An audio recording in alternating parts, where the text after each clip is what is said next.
ಡಿಸೆಂಬರನ್ನು deadly December ಅಂತ ಕರಿತಾನೆ ಇರ್ತಾರೆ. ಇನ್ನೇನು ಮುಗಿತು ಬಿಡಪ್ಪ, ಇನ್ನು ಯಾವುದು ಈ ತಿಂಗಳಲ್ಲಿ ಯಾವ ಅನಾಹುತವೂ ಕೂಡ ಈ ವರ್ಷ ಆಗಿಲ್ಲ ಅಂತ ಅಂದ್ಕೊಳ್ತಾ ಇದ್ವಿ. ಅಷ್ಟರೊಳಗೇ ಒಂದು ಅನಾಹುತ ಸಂಭವಿಸಿಬಿಡ್ತು. ಅದು ಚಿತ್ರದುರ್ಗದ ಹಿರಿಯೂರು ಬಳಿ ಆದಂಥ ಅವಘಡ.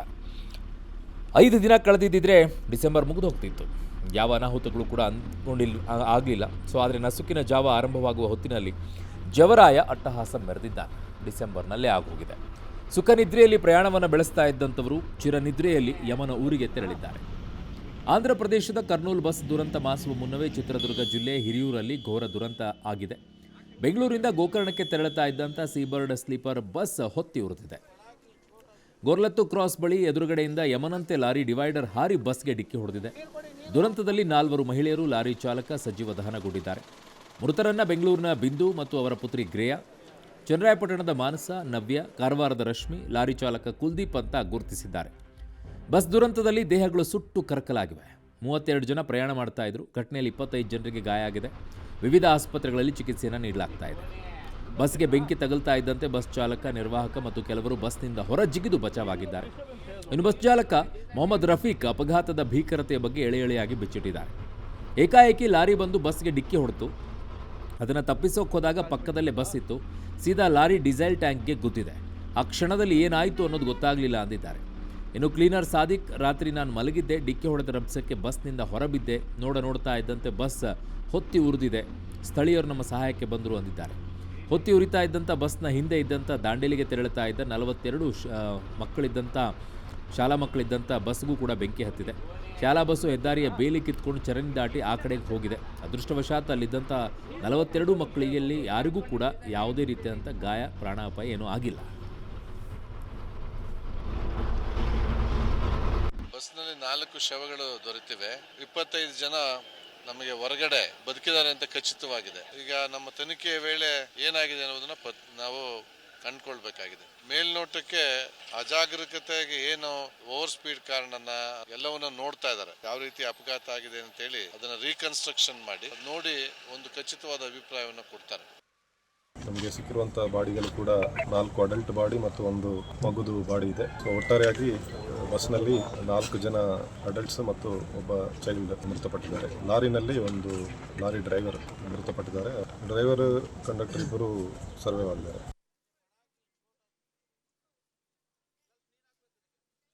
ರಾತ್ರಿ 12 ಸರ್ ಅದು. ಸರ್ ರಾಂಗ್ ಸೈಡಿಂದ ಡಿವೈಡರ್ ಜಿಗಚ್ ಲಾರಿ ಅವ್ನು ಬಂದು ಹೊಡೆದನ್ ಸರ್. ಗಾಡಿ ಅಪೋಸಿಟಿಂದ ಬಂದು ಹೊಡೆದಿದ್ರಿ ಅದು. ಲಾರಿ ಡೈರೆಕ್ಟ್ ಟ್ಯಾಂಕಿಗೆ ಹೊಡೆದಿದ್ರಿ ಅದು, ಡೀಸೆಲ್ ಟ್ಯಾಂಕಿಗೆ ಬೆಂಕಿ ಹತ್ತಿರ ಅದು. ನಾನು ಮಲಗಿದ್ದೆ ರೀ. ಅಂದರೆ ನಾವು ಹೊರಗೆ ಬಿದ್ದ ಮೇಲೆ ಕಣ್ಣು ನಿದ್ದೆ ಆಡ್ತೀನಿ. ಅವಾಗ ನೋಡಿದಾರೆ ಮುಂದಿನ ಗ್ಲಾಸ್ ಹೊಡ್ಕೊಂಡು ಹೋಗಿ ಅಷ್ಟು ದೂರ ಬಿದ್ದೀನಿ ರೀ. ನಾನು ಜನಗಳು ಇದ್ದು ರೀ, ಅವರೇ ಹೆಲ್ಪ್ ಮಾಡ್ಯಾರ. ಅವರೇ ಹೆಲ್ಪ್ ಮಾಡಿ ಕಟ್ಸಾರ್ರಿ ನಮಗೆ.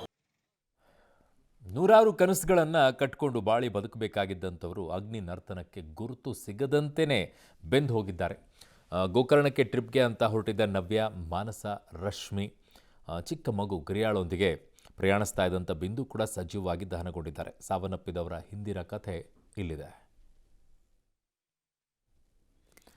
ಸೊ ಅವ್ರೇನು ಮಾತಾಡಿದಾರೆ ಅಂತ ತೋರಿಸೋಣ. ಅದಕ್ಕಿಂತಲೂ ಮುಂಚಿತವಾಗಿ ಸಾವಿನ ಜರ್ನಿ ಹೇಗಿದೆ ಅನ್ನುವಂಥದ್ದನ್ನು ನೋಡ್ಬೋಣ. ಚನ್ನರಾಯಪಟ್ಟಣದ ನವ್ಯಾಗೆ ನಿಶ್ಚಿತಾರ್ಥ ಆಗಿತ್ತು. ಪಾಪ ಇನ್ನು ಏಪ್ರಿಲ್ ಮೇ ತಿಂಗಳಲ್ಲಿ ಮದುವೆ ಏನು ಅಂತ ಇದ್ದರು. ಹಸೆಮಣೆ ಇರಬೇಕಾಗಿತ್ತು. ಮದುವೆ ಬಳಿಕ ಫ್ರೆಂಡ್ಸ್ ಜೊತೆಗೆ ಟ್ರಿಪ್ಪಿಗೆ ಹೋಗೋಕ್ಕಾಗೋದಿಲ್ಲ. ಬ್ಯಾಚುಲರ್ ಆಗಿರುವಂಥ ಟೈಮಲ್ಲೇ ಫ್ರೆಂಡ್ಸ್ ಜೊತೆಗೆ ಒಂದು ಟ್ರಿಪ್ ಹೋಗಿ ಬರೋಣ ಅನ್ನುವಂಥ ಆಸೆ ಇದ್ದೇ ಇರುತ್ತೆ. ಸ್ನೇಹಿತರ ಜೊತೆಗೆ ಗೋಕರ್ಣ ಟ್ರಿಪ್ಗೆ ಇವರು ತೆರಳಿದರು. ಅದೇ ಅವರಿಗೆ ಬಹುದೊಡ್ಡ ಮುಳುವಾಯಿತು. ಇನ್ನು ಮಾನಸ ಕೂಡ ಚನ್ನರಾಯಪಟ್ಟಣದ ಮೂಲದವರು. ನವ್ಯ, ಮಾನಸ ಮತ್ತು ಮಿಲ್ನಾ ಜೊತೆಗೆ ಗೋಕರ್ಣಕ್ಕೆ ಟ್ರಿಪ್ ಹೋಗ್ತಾಯಿದ್ರು. 3 ಜನ ಫ್ರೆಂಡ್ಸ್ ಅವರು. ಮಾನಸಾಗೂ ಕೂಡ ಎಂಗೇಜ್ಮೆಂಟ್ ಆಗಿತ್ತಿಲ್ಲಿ. ಜೂನ್ನಲ್ಲಿ ಅವರು ಹಸೆಮಣೆ ಏರಬೇಕಾಗಿತ್ತಂತೆ. ಸೊ ಅದಕ್ಕಿಂತಲೂ ಮುಂಚಿತವಾಗಿ ನ್ಯೂ ಇಯರ್ ಅಲ್ವಾ, ಎಲ್ಲರೂ ಕೂಡ ಫ್ರೆಂಡ್ಸ್ ಜೊತೆಗೆ ಆಚೆ ಹೋಗೋಣ, ಅಲ್ಲಿ ಹೋಗೋಣ, ಇಲ್ಲಿ ಹೋಗೋಣ ಅಂತ ಪ್ಲ್ಯಾನ್ ಮಾಡ್ಕೊಳ್ತಾರೆ. ಇಲ್ಲಿ ಪಾಪ ಇವ್ರಿಗೂ ಕೂಡ ಮುಳುವಾಯಿತು. ಇನ್ನು ರಶ್ಮಿ ಮಹಲೆ, ಉತ್ತರ ಕನ್ನಡ ಜಿಲ್ಲೆ ಗೋಕರ್ಣ ಮೂಲದ ರಶ್ಮಿ ಅವರು ಬೆಂಗಳೂರಿಂದ ಕ್ರಿಸ್ಮಸ್ ರಜೆಗೆ ಅಂತ ಊರಿಗೆ ಹೋಗ್ತಾ ಇದ್ರಂತೆ. 3 ಸ್ನೇಹಿತರ ಜೊತೆಗೆ ಹೊರಟಿದ್ರು. ರಶ್ಮಿಯ 2 ಸ್ನೇಹಿತರಾದಂತಹ ಗಗನಶ್ರೀ ಮತ್ತು ರಕ್ಷಿತಾಗೆ ಗಾಯ ಆಗಿದೆ. ಬಟ್ ರಶ್ಮಿ ಮಾತ್ರ ಸಾವನ್ನಪ್ಪಿಟ್ಟಿದ್ದಾರೆ. ಇನ್ನು ಬೆಂಗಳೂರಿನಲ್ಲಿ ತಾಯಿ ಬಿಂದು ಮತ್ತು ಪುತ್ರಿ ಗ್ರಿಯಾ ಇವರು ಕೂಡ ಬಸ್ನಲ್ಲೇ ಹೋಗ್ತಾಯಿದ್ರು. ಬೆಂಗಳೂರಿನ ತಾಯಿ ಬಿಂದು ಮತ್ತು 5 ವರ್ಷದ ಪುತ್ರಿ ಗ್ರಿಯಾ ಸಾವನ್ನಪ್ಪಿರೋದು. ಕ್ರಿಸ್ಮಸ್ ರಜೆ ಕಾರಣ ಗೋಕರ್ಣಕ್ಕೆ ಅವರು ಟ್ರಿಪ್ ಹೋಗ್ತಾ ಇದ್ರಂತೆ. ಬೆಂಕಿ ಬೀಳ್ತಾ ಇದ್ದಂತೆ ಬಸ್ನಿಂದ ಬಿಂದು ಜಿಗಿದಿದ್ದಾರೆ. ಆದರೆ 5 ವರ್ಷದ ಮಗಳು ಬಸ್ನಲ್ಲೇ ಇದ್ದಳು. ಸೊ ವಾಪಸ್ ಕರ್ಕೊಂಡು ಬರೋಕ್ಕೆ ಹೋದಂಥ ಸಂದರ್ಭದಲ್ಲಿ ಅಮ್ಮ ಮಗಳು ಇಬ್ಬರು ಕೂಡ ಸಜೀವವಾಗಿ ದಹನವಾಗಿದ್ದಾರೆ. ಇದು ನಡೆದಿರೋದು ಚಿತ್ರದುರ್ಗದ ಹಿರಿಯೂರು ಬಳಿ. ಮಿಲಾನ ಅವಳು ಫೋನ್ ಮಾಡಿದ್ವಿ, ಹಿಂಗೆ ಆಯಿತು, ಆಕ್ಸಿಡೆಂಟ್ ಆಯಿತು, ಬಸ್ ಎಲ್ಲ ಸುಟ್ಟು ಹೋಗಿದೆ ಅಂತ ಅವ್ರು ಹೇಳಿದ್ದಕ್ಕೆ ನಮ್ಗೆ ಗೊತ್ತಾಯಿತು. ಅವ್ರು ಜೀವಂತಾಗಿ ಇದ್ದಾಳೆ, ಎಲ್ಲೋ ಹಾಸ್ಪಿಟ್ಲ್, ಎಲ್ಲೋ ಬೆಂಗಳೂರಲ್ಲಿ ವಿಕ್ಟೋರಿಯಾ ಹಾಸ್ಪಿಟ್ಲಲ್ಲಿ ಅಲ್ಲೆಲ್ಲ ಕಂಪನಿ ಎಲ್ಲ ಫೋನ್ ಮಾಡಿ ಎಲ್ಲ ಡೀಟೇಲ್ಸ್ ತಿಳ್ಕೊಂಡು ಎಲ್ಲೂ ಗೊತ್ತಿಲ್ಲ ಅಂದರು. ಇಲ್ಲಿ ಬಂದಾಗ ಪತ್ತೆ ಆಯಿತು. ಚೈನ್ ಮುಖಾಂತರ ಐಡೆಂಟಿಫೈ ಮಾಡಿದೆ. ಮಾರ್ಚ್ ಏಪ್ರಿಲ್ಗೆ ಮದುವೆ ಫಿಕ್ಸ್ ಮಾಡಿದ್ದು, ಅಷ್ಟರೊಳಗೆ ಹಿಂಗೆ ಆಯಿತು. ಮಿಲನ್ನ ಫೋನ್ ಮಾಡಿ ಹೇಳಿದ್ದು ಹಿಂಗೆ ಯಾಯ್ತು ಅಂತ. ಅವ್ರು ಎಲ್ಲದನ್ನು ಚೆಕ್ ಮಾಡ್ತಿದ್ದೆ, ಅವಳದೇ ಸಿಗ್ತಾ ಇಲ್ಲ. ಸಿಗಂದೂರ್ಗೆ ರಜಾ ಆಯ್ತು ಅಂದ್ರೆ ಟ್ರಿಪ್ ಹೋಗ್ತಾ ಇದ್ರು. ಸಿಗಂದೂರ್ಗೆ ಹೋಗೋಣ ನೋಡ್ಕೊ ಬರ್ತೀವಿ ಅಂತ. ಏಪ್ರಿಲ್ 28, 29ಕ್ಕೆ ಮದುವೆ ಫಿಕ್ಸ್ ಆಯಿತು ನವೀನ್ದು. ಈಗ ಮೊನ್ನೆಯಿಂದ ಬಂದು ಹೋಗಿದ್ಲು, ಮದುವೆ ಆದ್ಮೇಲೆ ಹೋಗಕ್ಕಾಗಲ್ಲ, ಅದು ಇದೊಂದ್ಸಲ ಗೋಕರ್ಣ ಮಾಡ್ಕೊ ಬರ್ತೀವಿ ಅಂತ ಹೋಗಿದ್ರು. ನೋಡಿ, ಅಪಘಾತನೇ. ಸಾವು ಯಾವಾಗ ಬರುತ್ತೆ, ಹೇಗೆ ಬರುತ್ತೆ ಅನ್ನುವಂಥದ್ದು ಗೊತ್ತಾಗೋದಿಲ್ಲ. ಆದರೆ ಒಂದಿಷ್ಟು ಮುನ್ನೆಚ್ಚರಿಕೆಯನ್ನು ತೆಗೆದುಕೊಳ್ಬೇಕಾದಂಥ ಅಗತ್ಯತೆ ಇದೆ. ಅಪಘಾತದಲ್ಲಿ ಹೆಂಗೆ ಮುನ್ನೆಚ್ಚರಿಕೆ ಅನ್ನೋದು ನಿಮಗೆ ಪ್ರಶ್ನೆ ಬರುತ್ತೆ. ಇದರಲ್ಲಿ ಮುನ್ನೆಚ್ಚರಿಕೆ ಅನ್ನುವಂಥದ್ದು ಬಸ್ಗಳ ವಿಚಾರದಲ್ಲಿ ಈ ಹಿಂದೆಯೂ ಕೂಡ ಪಬ್ಲಿಕ್ ಟಿವಿ ಒಂದು ರಿಯಾಲಿಟಿ ಚೆಕ್ಕನ್ನು ಕೂಡ ಮಾಡಿತ್ತು. ಏನು, ಬಸ್ಗಳಲ್ಲಿ ಎಮರ್ಜೆನ್ಸಿ ಎಕ್ಸಿಟ್ ಅನ್ನುವಂಥದ್ದು ಕಾಟಾಚಾರಕ್ಕಿರುತ್ತೆ, ಒಂದು ನಾಮಕವಾಸ್ತೆ ಇರುತ್ತೆ. ಅಲ್ಲಿ ದಾಟಕ್ಕೆ ಆಗಲ್ಲ, ಆ ರೀತಿಯಲ್ಲಿರುತ್ತೆ. ಮುಂಭಾಗದಲ್ಲಿ ಮಾತ್ರ, ಅದು ಸ್ಲೀಪರ್ಸಲ್ಲಿದ್ದರೆ, ನಾನ್ ಎ ಸಿ ಇದ್ದರೆ ಮಾತ್ರ ಆ ಸಮಸ್ಯೆ ಒಂದು ಇಟ್ಟಿರ್ತಾರೆ. ಎ ಸಿ ಬಸ್ಗಳಿದ್ರಂತೂ ಹಿಂದ್ಗಡೆಗೆ ಎಮರ್ಜೆನ್ಸಿ ಡೋರೇ ಇರೋದಿಲ್ಲ. ಎಲ್ಲಿರುತ್ತೆ? ಎಲ್ಲ ಕಡೆಯೂ ಕೂಡ ಸೀಟ್ಗಳ ವ್ಯವಸ್ಥೆ. ಎಲ್ಲಿ ಇಳಿಯೋಕ್ಕಾಗುತ್ತೆ, ಹೇಗೆ ಇಳಿಯೋಕ್ಕಾಗುತ್ತೆ? ಈ ಬಗ್ಗೆ ಯಾರೂ ತಲೆ ಕೆಡಿಸ್ಕೊಳ್ಳೋದಿಲ್ಲ. RTO ಆಗಿರ್ಬೋದು, ಸಾರಿಗೆ ಮಂತ್ರಿಗಳಾಗಿರ್ಬೋದು, ಏನೂ ಇಲ್ಲ. ಎಷ್ಟು ಅಂತ ಈ ರೀತಿಯಾಗಿ ಅಪಘಾತಗಳು ನಡಿಬೇಕಿನ್ನು, ಎಷ್ಟು ಅಂತ ಈ ರೀತಿಯಾಗಿ ಬಸ್ಗಳಲ್ಲಿ ಜನ ಸಾಯಬೇಕು?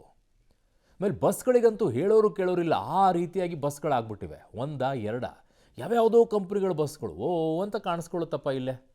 ಅವ್ಗೆ ನಿಜವಾಗಿಯೂ ಕೂಡ ಗೈಡ್ಲೈನ್ಸ್ ಪ್ರಕಾರ ಇದೆಯಾ ಅಥವಾ ಇಲ್ವಾ, ಅವ್ರ ಪಾಡಿಗೆ ಅವರೇ ಶುರು ಮಾಡ್ಕೊಂಡಿದ್ದಾರಾ, ಯಾರು ಏನು ಚೆಕ್ ಮಾಡ್ತಾ ಇದ್ದಾರೋ ಇಲ್ಲೋ, ನಮಗೆ ಯಾಕೋ ಡೌಟ್ ಅನಿಸ್ಬಿಡುತ್ತೆ. ಅಟ್ಲೀಸ್ಟ್ ಗೈಡ್ಲೈನ್ಸನ್ನು ಇಟ್ಕೊಳ್ರಿ. ಬೇರೆ ಎಲ್ಲದಕ್ಕೂ ಕೂಡ ನಿಯಮಗಳನ್ನು ತರ್ತೀರಾ? ಬಸ್ಗಳಲ್ಲಿ ಹೋಗುವಂಥ ಸಂದರ್ಭದಲ್ಲಿ, ಎಮರ್ಜೆನ್ಸಿ ಸಂದರ್ಭದಲ್ಲಿ ದಾಟಕ್ಕೆ ಎಲ್ಲಿರುತ್ತೆ, ಹಿಂಭಾಗದಲ್ಲಿ ಎಲ್ಲಿದೆ, ಮುಂಭಾಗದಲ್ಲಿ ಓಪನ್ ಇಟ್ಟಿರ್ತೀರಾ? ಅದಕ್ಕೂ ಕ್ಲೋಸ್ ಮಾಡಿಬಿಟ್ಟಿರ್ತಾನೆ ಅವನು. ಡ್ರೈವರ್ ಕಡೆ ಇರುವಂಥವನು ಕ್ಲೀನರು ಆ ಗೇಟ್ ಅದನ್ನು ಹಾಕ್ಕೊಂಡ್ಬಿಟ್ಟಿರ್ತಾನೆ, ಓಪನ್ ಮಾಡೋಕ್ಕಾಗಲ್ಲ, ಅವನು ಬಾರಿಸ್ಬೇಕು. ಈ ಥರ ಹೆಚ್ಚು ಕಡಿಮೆ ಆದಂಥ ಸಂದರ್ಭದಲ್ಲಿ ಅದನ್ನು ಡೋರ್ ಹೆಂಗೆ ಓಪನ್ ಮಾಡ್ಕೊಳ್ಳೋದು? ತುಂಬ ಕಡೆಗಳನ್ನು ಚೆಕ್ ಮಾಡಬೇಕು ಅಂತಲೇ ಬಸ್ಗಳಲ್ಲಿ ಹೋಗಿದ್ದೀನಿ. ಆ್ಯಕ್ಚುಲಿ ನಾನು ಬಸ್ ಟ್ರಾವೆಲರ್ ಅಲ್ಲ, ನಾನು ಟ್ರೈನ್ ಟ್ರಾವೆಲರು. ಆದರೆ ಬಸ್ಗಳಲ್ಲಿ ನಾನು ನೋಡಬೇಕು ಅಂತಲೇ ಹೋಗಿರೋದು ಇಂಥವೆಲ್ಲ ಅವಘಡ ಆದಾಗ. ಯಾಕೆ ಅಂತಂದರೆ ಅವನು ಮುಂಭಾಗದಿಂದ ಡೋರ್ ಹಾಕ್ಕೊಳ್ತಾನೆ, ಒಳಗಡೆಗಿದ್ದವ್ರು ಹೋದ್ರು ಅವರು. ಅವನು ಹಿಂದೂ ಬರೋಂಗಿಲ್ಲ, ಮುಂದೆ ಬರೋಂಗಿಲ್ಲ. ಅವ್ನು ಕ್ಲೀನರು, ಡ್ರೈವರ್ ಎಲ್ಲಾದರೂ ಬಿದ್ದರೆ ಆಚೆ ಹೆಂಗೆ ಬರಬೇಕು? ಅವರು ಗ್ಲಾಸ್ ಹೊಡಿಯೋಕ್ಕಾಗತ್ತಾ? ಸ್ವಲ್ಪ ಗಮನ ಹರಿಸ್ಕೊಳ್ಳಿ. RTO ಅವರು, ಸಾರಿಗೆ ಮಂತ್ರಿಗಳು, ಜಸ್ಟ್ ಒಂದು ಸಲ ನೋಡಿ ಏನು ಮಾಡಬಹುದು ಅಂತ ಹೇಳಿ. ಸಡನ್ನಾಗಿ ನಾಳೆನೇ ಆಗುತ್ತೆ ಅಂತಲ್ಲ, ಟೇಕ್ ಸಮ್ ಟೈಮ್ ಮಾಡಿ ಅದನ್ನು. ಇನ್ನು ಚಿತ್ರದುರ್ಗದ ಹಿರಿಯೂರು ಬಳಿ ಭೀಕರ ಬಸ್ ದುರಂತ ಸಂಭವಿಸಿರುವಂಥದ್ದು. ಜವರಾಯನ ಅಟ್ಟಹಾಸಕ್ಕೆ ಪ್ರಯಾಣಿಕರು ಸಾವಿನ ಕದ ತಟ್ಟಿ ಒಂದಿಷ್ಟು ಜನ ಬದುಕಿದ್ದಾರೆ. ಬೆಂಗಳೂರಿನಿಂದ ಬ್ಯಾಚುಲರ್ ಪಾರ್ಟಿಗೆ ತೆರಳುತ್ತಾ ಇದ್ದಂಥ 7 ಮಂದಿ ಪೈಕಿ 5 ಪ್ರಾಣಾಪಾಯದಿಂದ ಪಾರಾಗಿದ್ದಾರೆ.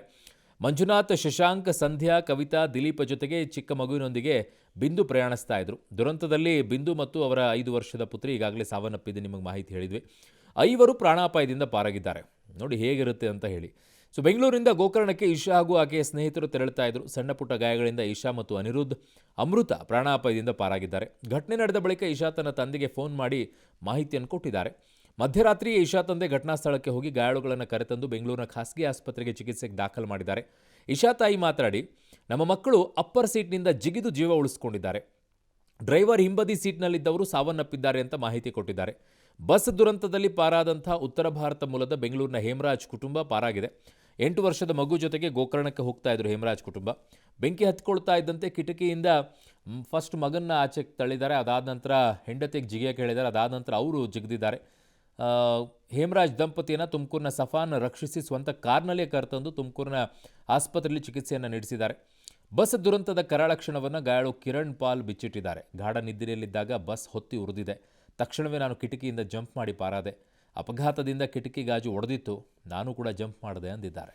ಜೀನಿ ಸ್ಲಿಮ್ ರೆಫರ್ ಮಾಡ್ಬೇಕಾದ್ರೆ ಕಾರಣ ಏನಂದ್ರೆ ವೇಟ್ ಲಾಸ್ ಸಲುವಾಗಿ ನನ್ ಬಾಳ ಜನ ಕೇಳಿದ್ರು. ಫಸ್ಟ್ ನಾನ್ ತಗೊಂಡು ನನಗೆ ರಿಸಲ್ಟ್ ಬಂದ್ಮೇಲೆ ಆಮೇಲೆ ನಾನು ಜೀನಿ ಸ್ಲಿಮ್ ಇನ್ನೊಬ್ಬರಿಗೆ ಪ್ರಿಪೇರ್ ಮಾಡಿದ್. ಸುಸ್ತಾಗೋದು ಕಡಿಮೆ ಆಯ್ತು, ವೀಕ್ನೆಸ್ ಅದು ಏನೂ ಇಲ್ಲ, ಪೂರಾ ಹೆಲ್ದಿ ಅದೇನೆ. ವೇಟ್ ಜಾಸ್ತಿ ಇರೋರಲ್ಲಿ ಏನೇ ಡೌಟ್ ಇಲ್ಲದೆ 100% ಬಳಸಬಹುದು. ಪ್ರತಿದಿನ ನಮ್ಮ ಜೀನಿ ಸ್ಲಿಮ್ ನ ಯೂಸ್ ಮಾಡಿ ಯಾವುದೇ ಸೈಡ್ ಎಫೆಕ್ಟ್ ಇಲ್ದಂಗೆ ನೀವು ಸಣ್ಣ ಆಗ್ತೀರಾ.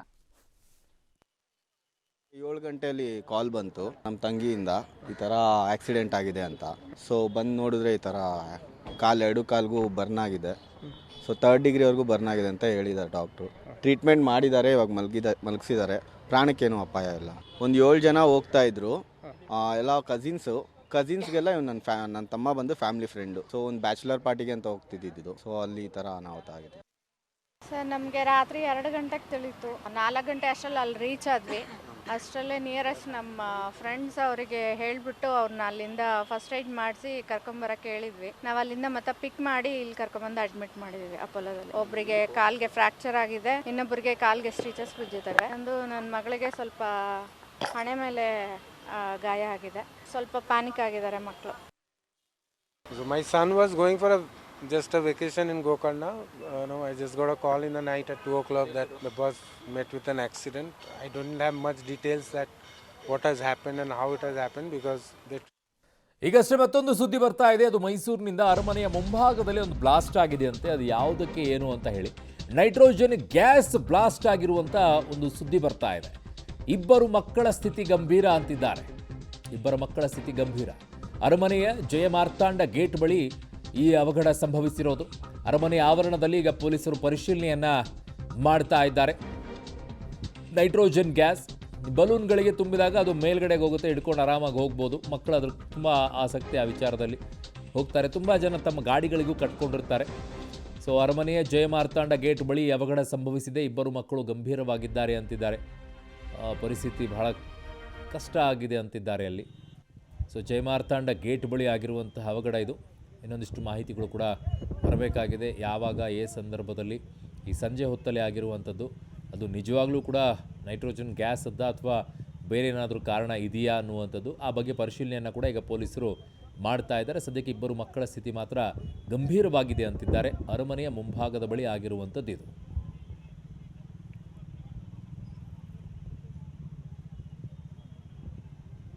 ನನ್ನ ಸಹೋದ್ಯೋಗಿ ಮೈಸೂರಿನ ಪ್ರತಿನಿಧಿ KP ನಾಗರಾಜ್ ನನ್ನ ಸಂಪರ್ಕಕ್ಕೆ ಸಿಗ್ತಾ ಇದ್ದಾರೆ. KP ನಾಗರಾಜ್, ಏನಾಯಿತು ಘಟನೆಯಲ್ಲಿ ವಿವರಣೆಯನ್ನು ಕೊಡಬಹುದಾ?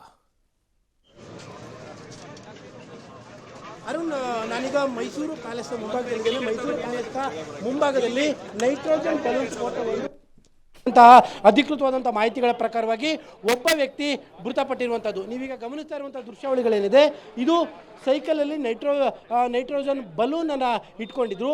ಆ ಬಲೂನ್ ಸ್ಫೋಟವಾದಂತಹ ಪರಿಣಾಮವಾಗಿ ಓರ್ವ ವ್ಯಕ್ತಿ ಮೃತಪಟ್ಟಿದ್ದಾರೆ. ಇದು ಮೈಸೂರಿನ ಜಯಮಾರ್ತಾಂಡ ಗೇಟ್ನ ಮುಂಭಾಗದಲ್ಲಿ ನಡೆದಿರುವಂತಹ ಘಟನೆ. ಆ ಸೈಕಲ್ ಏನಿದೆ ಅರುಣ್, ತಾವು ಗಮನಿಸ್ತಾ ಇದ್ದೀರಿ ವಿಜುವಲ್ಸಲ್ಲಿ, ಆ ಸೈಕಲಲ್ಲಿ ನೈಟ್ರೋಜನ್ ಬಲೂನನ್ನು ಇಟ್ಕೊಂಡಿದ್ರು. ಆ ಬಲೂನ್ ಸ್ಫೋಟವಾದಂತಹ ಪರಿಣಾಮವಾಗಿ ಓರ್ವ ವ್ಯಕ್ತಿ ಮೃತಪಟ್ಟಿದ್ದಾರೆ. 3 ಜನರಿಗೆ ಗಂಭೀರವಾದಂತಹ ಗಾಯಗಳಾಗಿದ್ದಾವೆ ಅನ್ನುವಂತಹ ಮಾಹಿತಿಗಳು ಸದ್ಯಕ್ಕೆ ಲಭ್ಯವಾಗ್ತಾ ಇದ್ದಾವೆ. ಈ ನೈಟ್ರೋಜನ್ ಬಾಂಬ್ನ ಸ್ಫೋಟದ ಪರಿಣಾಮ, ಈ ನೈಟ್ರೋಜನ್ ಸಿಲಿಂಡರ್ ಕೂಡ ತಾವು ಗಮನಿಸ್ತಾ ಇರ್ಬೋದು ಅರುಣ್, ಅಷ್ಟರ ಮಟ್ಟಿಗೆ ನೈಟ್ರೋಜನ್ ಸಿಲಿಂಡರ್ ಸ್ಫೋಟವಾಗಿದೆ. ಆ ಒಂದು ಬಲೂನ್ನ ಪಕ್ಕದಲ್ಲೇ ನಿಂತಿದ್ದಂತಹ ವ್ಯಕ್ತಿ ಸ್ಥಳದಲ್ಲೇ ಮೃತಪಟ್ಟಿರುವಂಥದ್ದು. ಅಂದರೆ ಆ ವ್ಯಕ್ತಿಯ ದೇಹವು ಕೂಡ ಛಿದ್ರವಾಗಿದೆ. ಇನ್ನಿಬ್ಬರ ಸ್ಥಿತಿ ಗಂಭೀರವಾಗಿದೆ ಎನ್ನುವಂತಹ ಮಾಹಿತಿ ಈಗ ಲಭ್ಯವಾಗಿದೆ. ಸದ್ಯಕ್ಕೆ ಸಾವಿನ ಸಂಖ್ಯೆ 1. ಆರಂಭದಲ್ಲಿ 3 ಜನ ತೀರೋಗಿದ್ದಾರೆ ಅನ್ನುವಂಥ ಮಾಹಿತಿಗಳಿದ್ದು, ಆದರೆ ಈಗ ಅಧಿಕೃತವಾಗಿ ಸಿಗ್ತಾ ಇರುವಂತಹ ಮಾಹಿತಿಗಳ ಪ್ರಕಾರವಾಗಿ ಓರ್ವ ವ್ಯಕ್ತಿ ಮೃತಪಟ್ಟಿದ್ದಾರೆ. ಇನ್ನು 2 ಗಂಭೀರವಾದಂತಹ ಗಾಯಗಳಾಗಿದ್ದಾವೆ. ಅವರನ್ನ ಮೈಸೂರಿನ KR ಆಸ್ಪತ್ರೆಗೂ ಕೂಡ ದಾಖಲಿಸಲಾಗಿದೆ. ಮೈಸೂರಿನ ಪ್ಯಾಲೇಸ್ನ ಮುಂಭಾಗದಲ್ಲಿ ಈ ರೀತಿಯಾಗಿ ಪ್ರವಾಸಿಗರು ಬಂದಿರ್ತಾರೆ ಮತ್ತು ನೈಟ್ರೋಜನ್ ಬಲೂನ್ಗಳನ್ನು ನಿರಂತರವಾಗಿ ಮಾರ್ತಾ ಇದ್ರು. ಇದೇ ಮೊದಲ ಬಾರಿಗೆ ಈ ರೀತಿಯಾಗಿ ನೈಟ್ರೋಜನ್ನ ಸಿಲಿಂಡರ್ ಸ್ಫೋಟವಾಗಿ ಈ ಓರ್ವ ವ್ಯಕ್ತಿ ಮೃತಪಟ್ಟಿರುವಂಥದ್ದು. ಸ್ಥಳಕ್ಕೆ ಈಗಾಗಲೇ ಹಿರಿಯ ಪೊಲೀಸ್ ಅಧಿಕಾರಿಗಳು ಎಲ್ಲರೂ ಕೂಡ ಆಗಮಿಸಿದ್ದಾರೆ. ಯಾಕೆಂದರೆ ಮತ್ತು ಇವತ್ತು ಕೇಳಿ ಗುರುವಾರ ಅರುಣ್, ಒಂದು ವೇಳೆ ಶನಿವಾರ ಭಾನುವಾರ ಆಗಿಬಿಟ್ಟಿದ್ರೆ ಪ್ರವಾಸಿಗರ ಸಂಖ್ಯೆ ಅತಿ ಹೆಚ್ಚಿನ ಸಂಖ್ಯೆಯಲ್ಲಿರ್ತಿತ್ತು. ಸದ್ಯಕ್ಕೆ ಅದೃಷ್ಟವಶಾತ್ ಸಾವಿನ ಸಂಖ್ಯೆ 1 ಇದೆ. ಇನ್ನಿಬ್ಬರ ಸ್ಥಿತಿಗಳು ಗಂಭೀರವಾಗಿದೆ ಎನ್ನುವಂತಹ ಮಾಹಿತಿಗಳಿದ್ದಾವೆ. ಸದ್ಯಕ್ಕೆ ಹಿರಿಯ ಪೊಲೀಸ್ ಅಧಿಕಾರಿಗಳು ಕೂಡ ಸ್ಥಳಕ್ಕೆ ಬಂದಿದ್ದಾರೆ. ಈಗ ಪರಿಶೀಲನೆ ಕೂಡ ಆರಂಭವಾಗಿದೆ Arun. Is it confirm nitrogen ಇರುವಂಥ ಸಿಲಿಂಡ್ರೇ ಬ್ಲಾಸ್ಟ್ ಆಗಿದೆ ಅಂತ ಹೇಳಿ?